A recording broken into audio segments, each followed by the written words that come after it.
አዎ ስህተት ነው። ለእኔ ስህተት ነው፣ ለሌላው አላውቅም። ይሄን በማለትሽ ብቻ ከእስልምና እንደምወጪ ታውቂያለሽ? አውቃለሁ።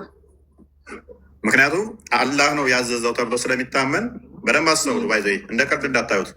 አራት ማግባት ትክክል አይደለም ስህተት ነው ብሎ ማለት ከእስልምና ያስወጣል። ምክንያቱም አላህ ነው ያዘዘው ተብሎ በቁርአን ውስጥ የመጣ ስለሆነ እንደዛ ስለሚታመን አላህ ያወረደውን እሱ ያዘዘውን አለመቀበል ክህደት ነው ተብሎ ስለሚታመን ማለት ነው። ክደት ነው ተብሎ ይታመናል። ሰው አላህ አራት አግቡ ብሎ አልቀበልም ማለት ክደት ነው። አንቺ ግን እንዳታደርጊው። አንቺማ ክርስትና መተሽ በተክሊል ነው ወላ መንደርሽ? አዎ እኔም እንደዛ ነው የምፈልገው። ያ ግድ ነው። ጤናማ አይደለም። ጤናማም ይህንን እንዳትቀበይ እንደዚህ አይነት አስተምሮ ደግሞ ለማግባት ድንግል መሆን እፎይ ሰላም ነው። እፎይ እንዴት እኔ ጋ ነው። ማጋ ነው። እኔ ጋ ነው። አውራት እፎይ እንትን እኛም ያንተ ተማሪዎች ተከታታይ ነን። በጣም ነው የምንወድ። እግዚአብሔር ይጠብቅ፣ ጸጋውን ያብዛለ። ለክርስቲያን በውስጥ ጽፌለታለሁ። እሱ ለአንተ ይነግርሃል። እዚህ ጋር መናገር የማልፈልገው ነገር ስላለ ነው። እሺ ያዩ ጓደኛ የአንተ ውጤት ከእግዚአብሔር ጋር መልካም እና ለፍቴ ውጤቴን ማየት በጣም ደስ ይላል። ብቻ ገብቶ ካላ እሺ በቃ ወደ ጥያቄ በርቱ። እሺ ሱብሃንአላህ። በክርስትና ላይ አንተ መቼ ነው የምታስጠይቀው? አንተ እኮ የራስህንም ቢና ያድርጋ ነው ወጣው። ምን አልከኝ? ታፍራለህ እንዴ? ለምን ማፍራ? አሁን ምን አልሽ?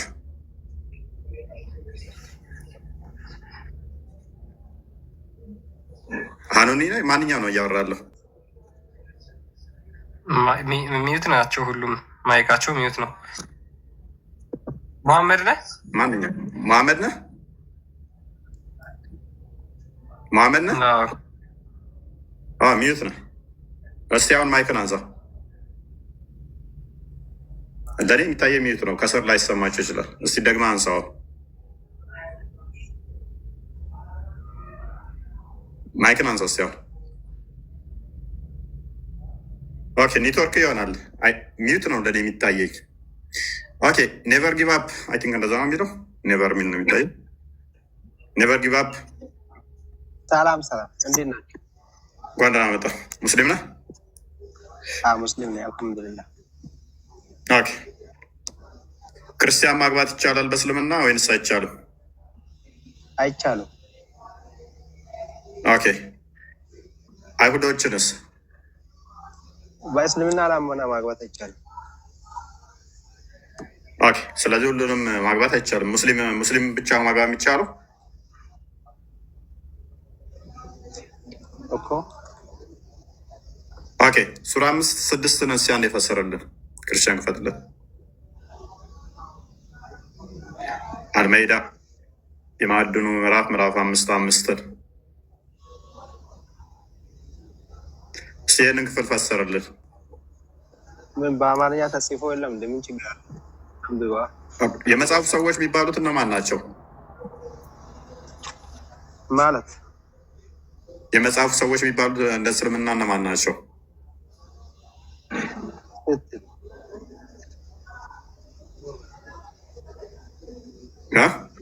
የሚባሉት እነማን ናቸው? ቁርአን ላይ ምን ለማለት ፈልጋ ነው? ጉድ ምን ለማለት ፈልጋ እኮ ምን ለማለት ፈልጋ ነው? የመጽሐፉ ሰዎች የሚባሉ አሉ ቁርአን ውስጥ። ኔቨር ጊቭ አፕ ሜይ ቢ ካልተማርክ። የመጽሐፉ ሰዎች የሚባሉት አይሁዶችና ክርስቲያኖች ናቸው።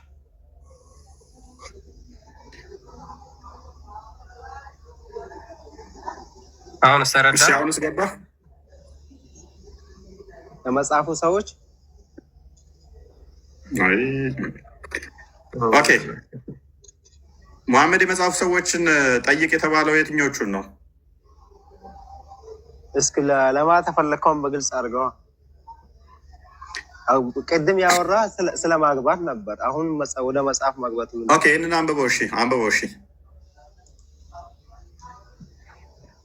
አምጥታችሁ የለም እንደምብቡት ክርስቲያን ቀጥል። እኔ አደከመኝ፣ አስራበኝ። ላንብብለት መዳረቅ ነው የሚሆነው። ላንብብልና እንዴ እናስረዳህና ያ አይሁዶችና ክርስቲያኖችን ማግባት ይቻላል። ሱረቱል ማኢዳ ቁጥር 5 ላይ ምን ይላል? ዛሬ መልካሞች ሁሉ ለእናንተ ተፈቀዱ፣ የእነዚያን መጽሐፉን የተሰጡት ሰዎች ምግብ ለእናንተ የተፈቀደ ነው አለ። የመጽሐፉ ሰዎች ምግብ ለእናንተ የተፈቀደ ነው፣ ምግባቸውም ለእነርሱ የተፈቀደ ነው። ከምዕመናት ጥብቆቹም ከእነዚያ ከእናንተ በፊት መጽሐፉን ከተሰጡት ሴቶች ጥብቆችና ዘማውያኖች የምስጢር ወዳጅ ያዦች ሳትሆኑ ጥብቆች ሆናችሁ መህሮቻቸውን በሰጣችኋቸው ጊዜ ልታገቧቸው የተፈቀዱ ናቸው ይላል። እነማን? መጽሐፉን ከተሰጡት ሴቶች፣ እነሱን መህሮቻቸውን ሰጥቶ ማግባት ይቻላል። መጽሐፍ የተሰጡት ደግሞ የተባሉት አይሁዶችና ክርስቲያኖች ናቸው በቁርአን ላይ። ስለዚህ አይሁዶችና ክርስቲያኖችን ማግባት ይቻላል። ነገር ጊቫ የቱ ጋር ነው እንደዛ የሚለው? ይኸው መጽሐፉን የተሰጡትን ሴቶች መህሮቻቸውን ሰጥታችሁ ማግባት የተፈቀደ ነው። የቱ ጋር አለ መጽሐፉ? የተሰጠው መጽሐፍ እነዚያም መጽሐፉን የተሰጡት እንዲህ በኢየሱስ የተሰጡት እነማን ናቸው ነው? አይሁድና ክርስቲያኖች። የቱ ጋር አለ እንደዛ ነው? ራይት። መጽሐፉ የተሰጡት ለማን ነው? እሱ የመጽሐፍ ሰው የሚባሉት እነማን ናቸው እኮ? የቱ ጋር አምጠው እንደዛ የሚለው እነማን ናቸው? እሺ እነማን ናቸው ብለህ ነው የምታምነው? የጠየቅኩህ መልሰህ ትጠይቃለህ። እነማን ናቸው ብለህ ነው የምታምነው አንተ? እነማን ናቸው? መጽሐፉ ያለቻቸው መጽሐፉ የሚያነቡት እነማን ናቸው? የቱ ጋር አለው ነው ያልኩህ። እኔ መልሰህ እየጠየቅህ እኮ ነው። ኦኬ፣ ሙስሊሞች አይደሉም ግን አለ። እኔ ጠየቅኩህ እንጂ ምን ታዞራለህ? አምጣና ይሄ ናቸው በላይ። በቀራ 113 ክፈትልህ። ክርስቲያንና አይሁዶች ናቸው መጽሐፉ ባለቤቶች። መጽሐፉን የሚያነቡ መጽሐፉን የሚያውቁ መጽሐፉ ባለቤት የሚባሉት አይሁድና ክርስቲያኖች ናቸው። ሜቢ ላንብብልሽ። እነርሱ መጽሐፉን የሚያነቡ ሲሆኑ እነማ መጽሐፉን የሚያነቡ ሲሆኑ አይሁዶች ክርስቲያኖች በምንም ላይ አይደሉም አሉ፣ ክርስቲያኖችም አይሁዶች በምንም ላይ አይደሉም አሉ ብሎ ይናገራል። ስለዚህ እነዚህ አይሁዶቹ እና ክርስቲያኖቹ ምንድን ናቸው ማለት ነው? መጽሐፉን የሚያነቡ ናቸው። ቅድም የከፈትኩልህ ሚስቶቻቸውን ማግባት ይቻላል የተባሉት የእነዚህን የሃይማኖት ባለቤቶች ሴቶችን ነው ማለት ነው። ስለማንበብ ነው። ገባህ? ቀጥል ምን ማለት መሐመድ ደግሞ አያነብም። የመጽሐፉ ባለቤት አይደለም። ሱራ 10:94 ክፈትለት። የትም አታመልጠኝ። ላሳያ የመጽሐፉ ባለቤቶች መሆናቸውን ላሳይ። አውሸው ይኸው መጽሐፉ የሚያነቡት ባለቤቶቹ እንደሆኑ ከአንተው መጽሐፍ ላንብብልህ። ወደ አንተም ካወረድ ነው አዳምጥ። ወደ አንተም ካወረድ ነው በመጠራጠር ውስጥ ብትሆን እነዚያን ከአንተ በፊት መጽሐፉን የሚያነቡትን ጠይቅ፣ እውነቱ ከጌታ ዘንድ በእርግጥ መጥቶልሃል። ከሱ በፊት መጽሐፉን የሚያነቡት እነማን ናቸው? የለም እዚህ አይሁድ ክርስቲያን የሚባል ነገር የለም። እዚህ ጽሑፍ እነማን ናቸው? እነማን ናቸው መጽሐፉ የሚያነቡት? መጽሐፉ የሚያነቡት እነማን ናቸው? ያኛም ሌላ መጽሐፉ የሚያነቡት እነማን ናቸው? የተለያየ ነው። ይሄም ሌላ ግልጽ ነው። እነማን ናቸው መጽሐፉ የሚያነቡት? ሙስሊሞች ናቸው የሚያነቡት። ሙስሊሞችማ ምን መሐመድማ አያነብም እኮ። መሐመድማ አላወቅም። መሐመድ ራሱ ጠይቅ እየተባለ ገና ነው። ክርስቲያኖችን ጠይቅ እየተባለ ነው። አንተ ነገር የታወቀ ነው። ችግር የለውም። አዳምጥ። አስተምሬ ልላክህ ምንም ስለማታውቅ ፕሊስ አዳምጥ። እሺ መሐመድ ቢጠራጠር ማንን ነው የሚጠይቀው? የክርስቲያን መጽሐፍ። ኦኬ ኔቨር ጊቭ አፕ። መሐመድ ቢጠራጠር ማንን ነው የሚጠይቀው? እዚህ እኮ ጠይቅ ምናምን የሚለው ይሄ ሌላ ነው። ቅድም አሳየኝ። 3 ቦታ እኮ ነው አሳየኝ። የመጽሐፉን ባለቤቶች ጠይቅ ፕሊስ። ለሁሉም በዚህ መጠን ነው ሴጣን የተጫወተባቸው። ከስር ያላችሁ በደንብ አስተውሉ። በዚህ መጠን ሴጣን ስለተጫወተባቸው በደንብ እኔ ፖለቲካ ሰራባለሁኝ። አንተ ፖለቲካ ሰራለሁ ስትል መሀይም መሆናችሁን በደንብ አድርጌ ያሰጣውና ከስር ያሉት ይማሩባችኋል። ሎክ በደንብ አስተውሉ። ቆይ ኬጂ ተማሪ እንኳን የሚረዳውን አልረዳም ብለህ ጊዜ ለመግደል ስትጥር ከስር አይምሮውን ለሚጠቀም አትረብሽ፣ ጊዜ እሰጥሃለሁ ታወራለህ። አትረብሽ፣ ጊዜ እሰጥሃለሁ ታወራለህ። የተለያየ ቦታ አትረብሽ፣ ጊዜ እሰጥሃለሁ ታወራለህ። እባክህ አትረብሽ። ቆይ እሺ፣ አውራ እና ጨርስ። አውራ። አንተ እኮ የፈለግከውን እዚህ መታ በማያክ ሰው የፈለግከውን አውርተህ ማውጣት ትችላለህ። የተለመደ ነው። ሰው ሀሳቡ ላይ አውራ። መጽሐፉ ላይ አውራ። እንደማወራ እዩት። የተለያየ መጽሐፉ ላይ አውራ። አይሰማም ነው መጽሐፉ ላይ አውራ። ይሄንን መጽሐፉን የሚያነቡት እነማን ናቸው? ይሄ እሱ የሚለው ሌላ ነው። መልሰህ አምጥተህ አሁንም ሌላ ቦታ ያሳየኝ እኮ ነው። በቦታው ጨረሰው። ይሄ አውዱ ሌላ ነው። በዚህ እንደዚህ የሚለው ነው ብለን ንገረኝ፣ ጨርስልኝ። አሁንም ዘላ ሌላ ቦታ የት ሌላ ቦታ ሌላ ነገር ሊያስተምር ይችላል። ምንድን ነው የሚያወራው ሰውዬ? በአንተ እንትን ነው እንዴ? በአንተ ጭቅላት ነው እንዴ እንትን የምታደርገው? እስኪ አንብበው። አይሰማም ነው? ይሰማል፣ ግን ሌላ ነገር ሴጣን እንዴት እንደተጫወተባቸው። ሴጣን የተጫወተብህ በአንተ ነው። እኔን ተወኝና እስኪ መጽሐፉ ላይ አውራ። አምላክም ጨምሮ ማለት ነው። ተራራ ለተራራ እንትን አደረገው። ችግር የለው፣ መታወቅ ነው። እኔ ያልኩ አሁን ይህን እንትን አሁን የምታሳይ ሌላ ቦታ ነው። አሁንም መልሰህ ደግሞ ሌላ ቦታ አምጥተህ ያሳየኸኝ ነው። በአንድ ቦታ ጨርሳ አሳይ። ቁርአኑ ራሱን የቻለ እንትን አለው ነው። ክርስቲያን አንዴ ለእኔ አንብብልኝ፣ እኔ ልመልስ ከቅርታ ጋር። ቆያዩ አንዴ። እንግዲህ ምን ትሉታላችሁ እንደዚህ አይነት ሰው? አረ ምንም የሚባል ነገር የለም። እኔ ግልጹ እየነገርኩህ። እሺ ሚዩት አድርግ፣ በቃ ሚዩት አድርግ። እኔ በእናንተ ጭንቅላት እኮ 1000 ዓመት እኔ ተኝቼ ስነቃ ራሱ እንደናንተ አይነት ንፍጥ ጭንቅላት አይኖረኝም። ኤኔስ ቁርአን በቁርአን ይፈሰራል። የመጽሐፉ ሰዎች ፕሊስ ሚዩት አድርግ፣ በቃ ተጠየቀ። አንተም በቃ ሚዩት አድርግ። መጠየቅ እኮ አይፈልጉም እነሱ እስልምና ለማቆ በእናትህ ሚዩት አድርግ፣ በቃ ሚዩት አድርግ፣ በቃ ላውራበት። አሁን እድል ሰጠው አይደለ? መጽሐፉ ላይ አውራ አድርጎ ማውራት አትችልም። ወደ አንተ ካወረድ ነው በመጠራጠር ውስጥ ብትሆን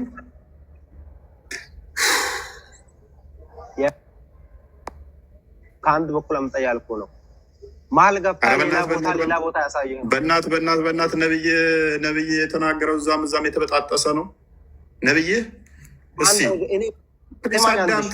ፕሊስ አዳምጥ። ቁርአን በቁርአን ፕሊስ አዳምጥ። የመጽሐፉ ሰዎች የሚባሉት በቁርአን ውስጥ ሙሉ ለሙሉ አይሁድና ክርስቲያን ናቸው። ይህንን እንኳን ማታቅ ነገሩ ጭንቅላት የሌለውን አካል እያመለክ እንደ ጭንቅላት ሊኖር ይችላል። ኤኒዌይስ ኦኬ፣ የመጨረሻ ቻንስ ነው የምሰጠው። አሁን ማይክን ካነሳ ክርስቲያን አስወርደው። ሳትስቀደም ማውራት ሚዩት አድርግ። እሺ፣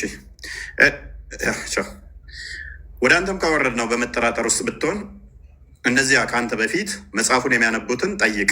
ይሄ አሁን መሐመድ ነው የታዘዘው። ከአንተ በፊት መጽሐፍ ለሰጠናቸውን ሰዎች ጠይቅ ተባለ መሐመድ። እነሱ ምንድናቸው? መጽሐፉን የሚያነቡ ናቸው። ምንድናቸው? መጽሐፉን የሚያነቡ ናቸው። መሐመድ ማንበብ ስለማይችል የመጽሐፉ ሰዎችን እነሱ ዘንድ መሐመድ ተጽፈ ትገኛለህና ስለሚለው ሱራ 7 156 ላይ 157 58 ላይ ማለት ነው። እነኚህ ደግሞ ምንድናቸው? የሚያነቡ ናቸው። እነማን ናቸው እነሱ?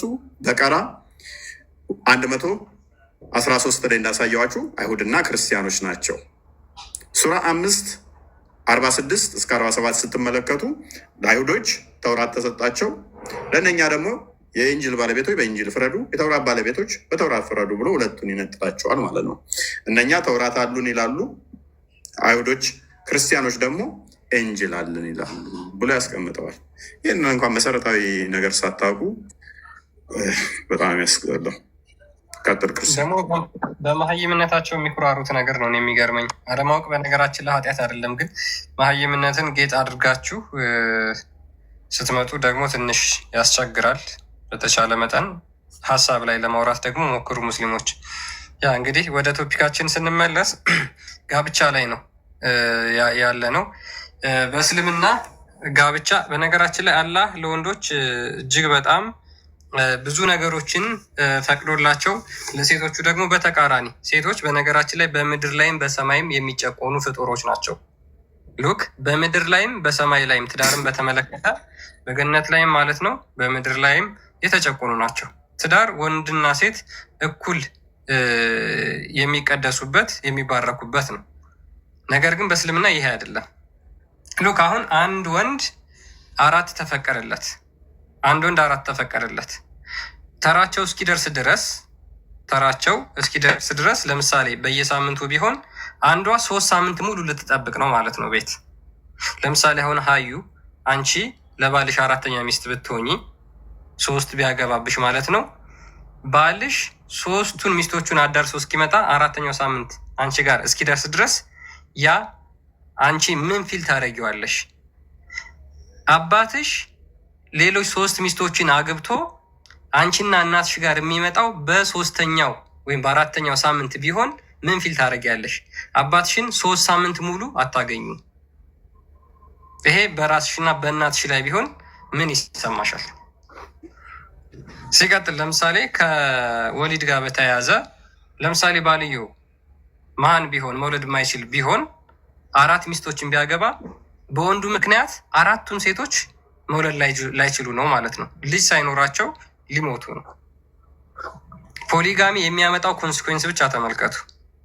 ሲቀጥል ለምሳሌ ባልዮ ኢንኬዝ የአባላዘር በሽታ ቢኖርበት አንድ ለአንድ ባይቆጠብ በአንዱ ጥፋት ምክንያት በሱ ጥፋት ምክንያት ማለት ነው 4ቱም ሚስቶቹ የአባላዘር በሽታ ተጠቂ ይሆናሉ። እሱን ጨምሮ 5ተኛ የትኛውም ኤስቲዲ ዲዚዝ የሚባል አለ፣ ሴክሹዋል ትራንስሚት ዲዚዝ። የትኛውም በወሲብ ሊተላለፍ የሚችል በሽታዎች አሉ። ስለዚህ በአንዱ ምክንያት 4ቱ ሚስቶቹ በሽተኞች ይሆናሉ ማለት ነው። ሲቀጥል እሱ ከሌሎች ሚስቶቹ ጋር አሸሼ ገዳሜ እያለ እየተዝናና ሌሎቹ 2 ሚስቶቹ ወይም የመጀመሪያዋ ሚስቱ አደጋ ቢደርስባት ቤት ውስጥ ሰው ሊደርስላት የማይችልበት ኮንዲሽን ላይ ብትሆን፣ ብቻዋን ብትሆን፣ ልጅ ባትወልድ፣ ከእናቷ ጋር ባትኖር ወዘተ ቤቷ ውስጥ ማንም ሰው ባይኖር ያቺ ሴትዮ ሰው በማጣቷ ምክንያት ብቻ ትሞታለች። እርሱ ግን 2ተኛ እና 3ተኛ ሚስቶቹን እየዞረ ወሲብ እያደረገ ነው። ኮንስኮንሱን ብቻ ተመልከቱ። እኔ አይወንደር ጭንቅላት ያላት ሙስሊም ሴት ሉክ ጭንቅላት ያላት ሙስሊም ሴት ይሄንን በፍጹም የምትቀበለው ህግ አይደለም። በፍጹም ሙስሊም ሴቶች ከቤት እንዲወጡ አይፈቀድላቸውም። ባሎቻቸው ካልፈቀዱ ወደ ቤት ዘመዶቻቸውን እንኳን መጥራት አይችሉም። እናቷን እንኳን ለመጠየቅ ባሏ ካልፈቀደላት በፍጹም ከቤት ውስጥ መውጣት አትችልም። እርሱስ 4 ሚስቶችና ቁጥራቸው ያልተገደቡ የወሲብ ባሪያዎችን ይዞ በእነሱ መዝናናት ይችላል። እሷስ ቤት አትውጪ ካላት ከቤት መውጣት አትችልም። እናትሽ ዛሬ ቤት ውስጥ ብትመጣ እፈታሻለሁ ካላት እናቷን ቤት ውስጥ አትጠራም። ስለዚህ ያቺ ሴት ብቻዋን አንድ ቤት ውስጥ ጭምት ብላ ትቀመጣለች ማለት ነው። ወጥታ መስራት አትችልም ባሏ ካልፈቀደላት። ቢፈቅድላት እንኳን ማክሲመም 70 ኪሎ ሜትር ነው መሄድ የምትችለው። ወንዱስ እስከፈለገበት ድረስ የወሲብ አገልጋይ የሆኑ ባሪያ ሴቶችን መያዝ ይችላል። ሌሎች 3 ሚስቶችን ተጨማሪ ማግባት ይችላል። ይሄ የእስልምና ትዳር ነው። ሙስሊም ሴቶች ይህንን የሚቀበል ጭንቅላት አላችሁ? በነገራችን ላይ ብዙ የቴሌቪዥን ጣቢያዎች ላይ፣ ፖድካስቶች ላይ አሁን ሶሻል ሚዲያው ፕላትፎርም በደንብ ስለምታዩት ስለምትከታተሉት እናንተ የትኛዋም ሙስሊም ሴት ምንም ያህል አምላኳን የምትፈራ ብትሆን ይሄ ነገር በፍጹም እነሱ ላይ እንዲደረግባቸው አይፈቅዱ። በፍጹም አብዛኞቹ ሴቶች ልባቸው ተሰብረውን ይሄን ነገር የሚናገሩት አብዛኞቹ ሴቶች ባሌ እኔ ላይ የሚደርበው ከኔ ምን ጎሎት ነው 2ተኛ የሚያገባው? ከኔ ምን አንሶት ነው 3ተኛ የሚደርብብኝ? ከኔ ምን አንሶት ነው 4ተኛ የሚጨምርብኝ? እንደዛ ከሆነ እኔ ጋር የጎደለው ነገር አለ ማለት ነው ብለው በጣም ፊል አድርገው የሚሰበሩበት ወይ ነው። ስለዚህ የሙስሊም ሴቶች ለወንዶች ሸቀጦች ናቸው፣ እንደ ሸቀጦች ነው። በዛ ላይ ወንዱ ከፈለገ መፍታት እንዲችል፣ መምታት እንዲችል፣ መደብደብ እንዲችል ተፈቅዶለታል። ሙስሊም ሴቶች ይህን ትቀበሉታላችሁ? ይሄ እውነት ለእናንተ የምታመልኩት አምላክ ፍትሃዊ ነው ብላችሁ ታምናላችሁ? ይሄ ትክክለኛ ለእኛ የሚስማማን ህግ ነው ብላችሁ ታምናላችሁ? አትቀበሉትም በቃ። ይሄ በቃ አይምሯችሁ መቼም ሊቀበሉ አይችልም። በዚህ በጣም እርግጠኞች ነን፣ በጣም እርግጠኞች ነን። አሁን እኮ ቸገረን እኮ ክርስቲያን ስለ አምላካቸው ስንል አምላካቸው ምንም ያውቁት የለም። አትሊስት አስተምሮታቸው ፈታውሽ አለኝ ሙሉ ፈተዋቸውን ያቸው እዚህ ከምንነግራችሁ በቃ እናንተ ቼክ አድርጉ። አስተምሮታቸውን ቴሌቪዥን ላይ የሚጠየቁ ፕሮግራሞቻቸውን ይሁ ፈታውሽ አለኝ ፈቶኛል አልፈታኝም። እኔን ሳያስፈቅድ ሌላ ቦታ አገባ። ስንተኛ ነው ያገባው? ሁለተኛ። ታዲያ አንቺ ቤት ነሽ? አንቺ ማስፈቀድ እኮ ግዴታ የለበትም። 4 ድረስ ተፈቅዶለታል። ምግብሽን ከቻለ ካበላሽ ካጠጣሽ ቤቱ ካኖረሽ እስከ 4 ድረስ የማስፈቀድ አንቺን ግዴታ የለበትም። እሱ ግዴታ የሚጣልበት አንቺ ኮድ መሙላት ነው። ባይዘ ውሻ በአሁኑ ሰዓት ውሻ እንኳን እኮ ክብር አላት። ውሻ እንኳን ከምግብ የዘለለ መድኃኒቱ ምናምን ይደረግላታል። ታማ አለማሳከም መፍታለሁ ይልሃል።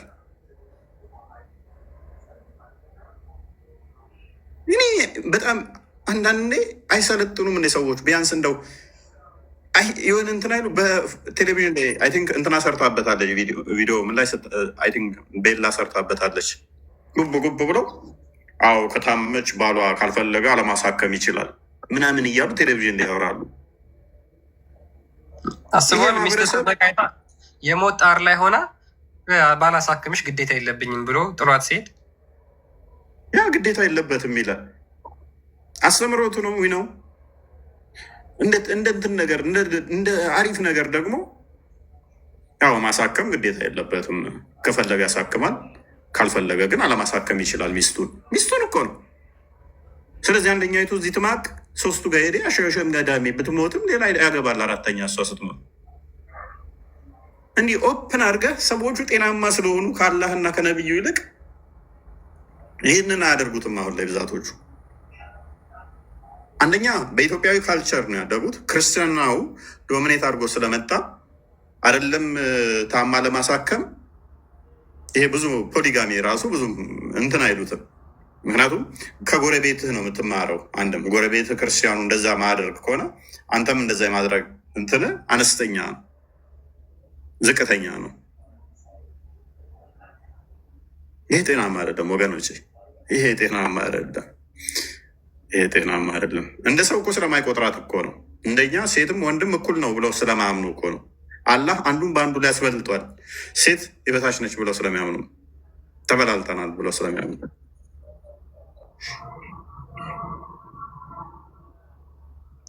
እና ገራሚ ነው። ሀቋን ከሞላ ሀቋን ሙሉ ካሟላላት 2፣ 3፣ 4 ሴት ማግባት ይችላል። ሀቋ ምንድን ነው ተብሎ ሲጠየቅ ሊያበላት ይገባል፣ ልብስ ሊያለብሳት ይገባል። ጋይስ ቤት ውስጥ እንኳን እኮ ውሻ እናሳድጋለን አይደለ? ሳንመግባቸው እንኳን አንቀርም። ለተቸገረ ክርስቲያን ከተወለድክ በልተህ ማታውቀውን ምግብ ነው ይበሉት እኮ ውሾች በአሁኑ ሰዓት ያፍታም። አንተ ለአመት ማለብሰውን እኮ ነው እነሱ የሚለብሱት ብራንድ። በተለይ በውጭ ዓለም በጣም ኢትዮጵያ ውስጥ ራሱ አንተ የፐርዴ የሚያወጡት ለውሻ የሆነ ጓደኛ የነበረ እና እሱ ከሚያወጣው 3 እጥፍ ለውሻ ያወጣል። እንደ ሰው እየጤናማ እያልክ በሆድ እውነት ነው ምናምን በጣም ያስፈልጋቸዋል ትላለህ። እና ብዙ ጊዜ የሚመገቡት እነሱ ወይም ቺክን ምናምን ነው። አንተ የምትበላው ግን ነጭ ሽሮ ነው ወይም ከውጭ የመጣ ከእንደዚህ የመጣ ይሄ ቫይታሚን ነው ይሄ እንትን ነው እያለ ሲመግብ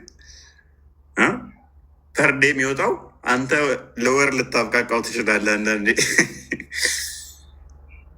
እና ምን ልልህ ነው ለምትወደው ነገር ስታወጣ እንዴት እንደ ግዴታ እንዳወጣህም ይቆጠራሉ። አይደለም ሚስትህን ሰራተኛ ቤት ውስጥ ያለ ሰራተኛ ብትታመም ታሳክማታለህ። በቃ ትመግባታለህ፣ ታሳክማ። ምግብ አብልቼሻለሁ ትላታለህ እንዴ? እንጀራ በልተሻል ትላለህ እንዴ? ቤት ያለች ሰራተኛን እንኳን እንደዛ ምትል ከሆነ ጤናማ አይደለም። ሰራተኛ ታማ አንተ ጋር እየሰራች በደሞዝሽ ነው የምትታከሚ። አሳክሜሻለሁ የመድኃኒት ብለህ ምቆርጭ ካለሽ ጤናማ አይደላችሁ ምናምን። እናንተ ቤት እያገለገለች እቃ ወድቆ ቢቆርጣት እግሯል፣ ኤሌክትሪክ የሆነ ነገር ሾክ አድርጎ ቢይዛት የሆነ ነገር ብትሆን አሳክመ ደሞዝሽ ላይ ቆርጣለሁ እንዳላሳክምሽ ደሞዝሽ የለም ባለፈው ታክመሃል እንዲህ የምትሉ ከሆነ በጣም ግፍ እየሰራችሁ ነው። በጣም ወንጀል እየሰራችሁ ነው። በጣም ኃጢአት እየሰራችሁ ነው። በብሉይ ኪዳን እንኳን አይደለም በአዲስ ኪዳን፣ በብሉይ ኪዳን እንኳን የብሉይ ኪዳንን ሰራተኛ አገልግሎትን እንትን ካያችሁ ሲወጣ ነው የሚለው እረኛ ከሆነ በጎቹን ሎክ ከበጎችም ከአዝመራውም እዞ እንዲሄድ ስጡት ነው የሚለው። ራሱን አሳልፎ ለምሳሌ ገንዘብ ተበድሮ ገንዘብ ወሰደና የዚህን ያህል ላገልግልህ ቢልህ ሎክ ለ3 ወር ያህል ላገልግልህ ይሄን ያህል ብር ስጠኝ ቢል ተቸገረ፣ የሚበላው አጣ። አንድ ወላጅ 50 ሺህ ብር ስጠኝ ልጄ ሌላ ቦታ ከምትቀጠር አንተ ጋር ታገልግል 50 ሺህ ብር በዚህ ለሴ የ3 ወር ደሞዟ ይሁን እና አስቀድመ ግን ደሞዙን ስጠኝ።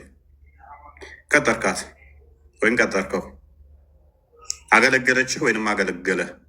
ከ3 ወር በኋላ ሲመለስ ባዶውን እንዳሸኘው ነው የሚለው መጽሐፍ ቅዱስ። እረኛ ከሆነ ከሚጠብቀው ላይ እንድሰጠው፣ ገበሬም ከሆነ ከአዝመራው ላይ ይዞ እንዲሄድ፣ ባዶ እጁን ወደ ቤቱ እንዳመልሰው። ጨርሶ ነው እዳውን ከፍሎ ጨርሶ ነፃ እንኳን ቢወጣ ሰተኸው ነው መላክ ያለብህ። አይደለም ሚስትህ ደግሞ ምንድን ነው? ሁለቱ አንድ አካል ይሆናሉ ነው። እሷ ታመመች ማለት አንተ ታመምክ ነው። ለሰራተኛ በዚህ መጠን የምትጠነቀቅ ከሆነ ሰራተኛህን ማብላት፣ መንከባከብ፣ ማሳከም ካለብህ ሚስትህን እሳ ስትጋባ 80 ስታስር አካሏ አካሌ ነው። ብትታመም ምንድነው ቶፒክ ምትለው? የምን ቶፒክ ነው? በብሎክ ሸኛቸው እንደዚህ የሚሉት ነው። ኤኒዌይስ በብሎክ ሸኛቸው። ቶፒክ የሚሉ ካሉ ሸኛቸው። ኤኒዌይስ በደንብ አስተውሉ። ሚስት ታማ ማታሳክማት ከሆነ የ80 እንትን ጥሰሃል ማለት ነው። ብትታመም ታመመች ብዬ ከሳች ብዬ ጠቆረች ብዬ ላለይለያት ብለህ የገባኸውን ቃል ስተሃል ማለት ነው። ታማ አላሳክማት የምትል ከሆነ እንዴት ነው ጀስቲፋይ የሚደረገው? ይሻል መፍት ነው። ታማ አለማሳከም መፍት ነው። እንዴት መፍት ይሆናል? ሚስት ታማ እየማቀቀች አለማሳከም እንዴት መፍት ይሆናል? መፍት ሊሆን አይችልም በፍጹም። ወንጀል ነው። ነፍሰ ገዳይ ተብለህ ትጠየቃታለህ። ሚስት ታማ ማሳከም ስችል መፍትሄ ነው ብለህ ሳታሳክማት ብትሞት ነፍሰ ገዳይነት ትጠየቅበታለህ። መፍት የሚባል የለም በክርስትና ውስጥ። በእነዚህ አይነት መፍት የለም። በተመሳሳይ እሷም እሱ ታሞ ማሳከም ስችል ቤቷ ውስጥ ቆልፋበት ብታስቀምጠው ነፍሰ ገዳይነት ትጠየቅበታለች። ከተጋቡ በኋላ ሁለቱ አንድ አካል እንጂ የተለያዩ አይደሉም። ሁለቱ አንድ ይሆናሉ ነው የሚለው። ስለዚህ የእሷ ህመም እሱን ሊሰማው ይገባል። የእሱ ህመም እሷን ሊሰማት ይገባል። ምግብ አብልቼሻለሁ ከዛ ውጭ ኃላፊነት የለብኝም ብሎ ነገር የለም እንደ ክርስትና ነው። እና እንደዛ ነው። ቢበቃንስ? ሀዩ መሐመድ ሀኑኒ ጥያቄ ካላችሁ እናንተን እንቀበል። ቢኒ አለ ቢበቃ ምን ይመስላችኋል?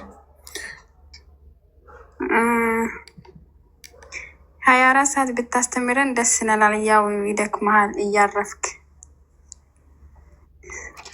ከእርጅና መጣ ድቅን ብሏል ፊቴ። አዎ ደክሞ ካል ስትታይ ፈጣሪ አቅሙን እንዲህ እያዳፋኝ ነው። አዎ ታስታውቃለህ። እውነት ነው። እውነት እንደዚህ ሀሳቢ አይጥፋ። እስቲ አንድ ያጨብጭቡላት ለሀዩ። እንዲህ የሚያስብልን አይጥፋ። ደክሞ ይበቃል። እረፍትን ቢኒና ክርስቲያን ምን ይሰራሉ? አሁን እንደደከመኝ እንኳን አይነግሩኝም። መሐመድ እና ሀኑኒ ደግሞ ተደመሩ። እውነት ነው። መሐመድ እየሰደበኝ ነው፣ ከታች ሆኖ እየሰደበኝ ነው። ኦልሬዲ ወደ ሀዩ ሄዳለሁ። ወደ አንቺ ታመዝናለሁ። እሺ እኛ ራሳችንን እንፈልግ ሀቢብቲ እና የፎይ ቤት ተመችቶኛል። እኔም ተመችቶኛል። ፎይ ቤት ተመችቶናል። እድሜና ይስጣ። በቃ ተመችቶናል። ተመችቶናል። ፎይም ተመችቶታል። እያረፍክ ስራ። እኛ ስለምንፈልግ እያረፍክ ስራ። እኛ እንፈልግሃለን። አዎ ያላወቅነውን የማወቅ መብት አለን። ማንንም እንዳፈር ላመንሽበት ነገር እንማራለን። እፎይ ቤት እኔማ ቀላል ተማርኩኝ። እንደ ሴንቶርሞ የሱ ተከታይ ነው። ከዚህ በፊት ደረሳ ነኝ ብላለች። አዩማ ባለፈው የእፎይ ደረሳ ነኝ እኔ ነኝ የምመልሰው። እንደውም ልጭ መቅብላለኝ። እኔስ ጥያቄ አላችሁ? ዛሬ ጥያቄ የለንም። የዛሬ ትምህርት ደስ ይላል። አሪፍ ትምህርት ነው ያስተማርከን። ያው የኔን ጉዳይ እንዳትረሳው እፎይ አስተማሪ ምናምን ብለገኛል። በደንብ መማር ይፈልጋሉ። ኦልሬዲ ሀዩ ቆይታለች ይመስለኛል። ኧረ እኔ መጨረሻ ደረጃ ላይ ደርሻለሁ። እኔ መጨረሻ ጨርሻለሁ። እኔም ወደ አንቺ ደረጃ ቴክስት አድርጌልኝ ሀኖኔ። መሐመድ መጀመሪያ ላይ የሆነ መግቢያ አካባቢ ላይ ሴት ወንድ ውለጅ ብሎ ሴት ደግሞ ከወለደች ምናምን ያልቃትን ማስረጃ ሳየኝና በቃ ደግሞ ሀኑኒ ስላሴን አስተምራት ስላሴን አስተምራት ሀኑኒን። አሁን እሱም በውስጥ እንማማራለን። ስለኔ አታስብ፣ ስለ ራስ ጠይቅ። ልማር እያለች እኮ እየጠየቀች እኮ ነው። ገና መሰረታዊ ነገር ልማር ብላለች። አይነስ በደንብ አስተውል። ፍቺ በወንድ ነው የሚሆነው በሴቷ ነው የሚሆነው? እንደ እስልምና ቤቢ ቪዲዮ አላችሁ ኡስታዝ እንትና? እኔ ከተጻፈው ላይ ነው የሰው ወሬ አልሰማም። ክርስቲያን ቼክ አድርገው ልክ የላለሁ ወደ መጨረሻ አካባቢ ላይ አይ ቲንክ ቼክ አድርገው አክቹዋሊ ካነበብኩ ቆይቻለሁኝ። ሊቆይብህ ይችላል። ፍቺ ወንድየው ባለው ላይ እንዲህ ብሎ ነው ካለ መፍታት አለው።